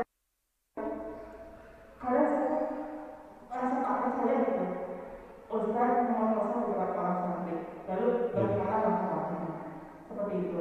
Terima kasih. Assalamualaikum warahmatullahi wabarakatuh. Assalamualaikum warahmatullahi wabarakatuh. Langsung ya. Baik, ya langsung aja. Sama Kang Denny Ramdhani. Ya, dari Cimahi ya. Di mana Cimahinya, Kang? Lewi Gajah. Oh, Lewi Gajah. Lewi Gajah ya, subhanallah, dari Lewi Gajah. Ya, semoga Allah berkahi Akang. Ya, sudah nikah belum, Kang? Oh, belum. Mau nikah tapi, Kang? Buruan, Kang. Kalau Dajjal datang, KUA tutup seluruh dunia. Oke. Juga untuk single. Oh ya, single yang lain. Jangan kedulan sama saya. Baik, mohon maaf Bapak Ibu, saya sebatin dan ngantuk saja. Terima kasih Kang Denny sudah bertanya tadi. Semoga berkahi Kang Denny. Keburukan zaman sekarang ini merupakan bukti dari kebenaran hadis Rasulullah SAW. Dan saya yakin Rasulullah tidak berdusta dengan apa yang disampaikannya, karena beliau menyampaikan adalah wahyu. Wa ma yantiqu 'anil hawa in huwa illa wahyu yuha. Surat An-Najm ayat 2 dan 3. Dan tidaklah apa yang dikatakan oleh Rasulullah Muhammad itu melainkan wahyu yang Allah berikan padanya. Suatu hari para tabi'in itu generasi sesudah sahabat, mereka tidak bertemu Rasulullah, mereka hanya bertemu dengan sahabat, hidup dan mati dalam keadaan iman dan Islam. Nah, mereka mengatakan, mereka mengadukan keburukan zaman mereka. Kepemimpinan mereka buruk. Saat itu yang memimpin Al-Hajjaj bin Yusuf kalau tidak salah. Kepemimpinannya zalim, maksudnya ada banyak zalim tapi walaupun ada kebaikannya, dirasakan begitu. Hukum berlaku tumpul ke atas